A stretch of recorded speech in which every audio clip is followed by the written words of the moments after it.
विधानसभेच्या कामकाजासाठी आणि विधानसभेच्या कामकाजाकरिता पीठासीन अधिकारी ज्या प्रकारे असतो त्या प्रकारे मुख्य प्रदोत ही जागा असते आणि महा विधिमंडळाचं कामकाज कसं चालायचं यासाठी डॉक्टर मनीषाताई कायंदे यांची नियुक्ती करण्यात आली या पदी. ताई काय म्हणणार, काय प्रतिक्रिया? विधान परिषदेच्या मुख्य प्रतोदपदी मला जबाबदारी माननीय एकनाथजी शिंदे आपले मुख्य नेते आणि उपमुख्यमंत्री यांनी दिलेली आहे. फार महत्वाची जबाबदारी असते.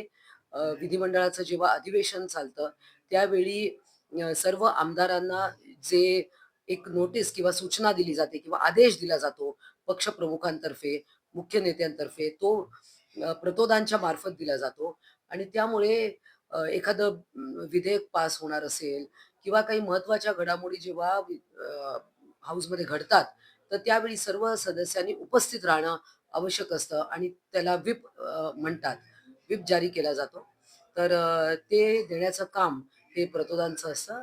अशी महत्वाची जबाबदारी मला दिलेली आहे माननीय एकनाथजी शिंदे यांनी. एकूणच ताई ज्या प्रकारे आता विरोधी पक्षामध्ये संख्याबळ कमी आहे, कुठेतरी विरोध आणि विरोधी पक्ष म्हणजे आता नेताही सध्या कोणी आहे माहित नाही, परंतु त्यामध्ये कुठं काही म्हणजे आगडं बिगडं होणार काय वेळेस? नाही, नाही. आता विरोधी पक्षांनी मागणी केलेली आहे.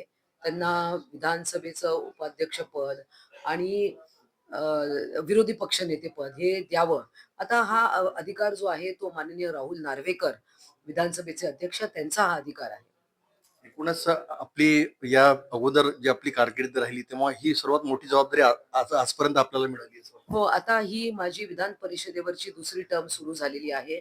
अ, राज्यपाल कोट्यातून माझी नियुक्ती झाली आहे आणि ही मला एक वाटतं खूप महत्वाची जबाबदारी आहे. मला अतिशय आनंद झाला आहे आणि यामार्फत या पदाचा उपयोग करून पक्षासाठी अधिक काम करण्याची मला संधी मिळाली आहे.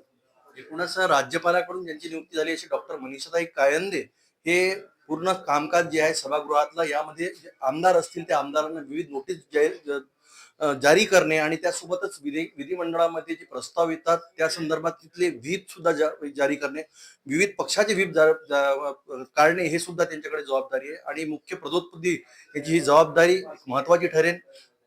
या राज्याचे माजी मुख्यमंत्री एकनाथजी शिंदे, वर्तमान उपमुख्यमंत्री एकनाथजी शिंदे आणि राज्याचे मुख्यमंत्री देवेंद्रजी फडणवीस आणि उपमुख्यमंत्री अजितदादा पवार यांनी ही म्हणजे विश्वास व्यक्त केला आहे. एकूणच आता विधिमंडळाचा हा चौथा दिवस हिवाळी अधिवेशनाचा सुरू आहे. मी कॅमेरा पर्सन दिलीप जोंजाड सोबत नितेश किल्लेदार, सिटी न्यूज, नागपूर.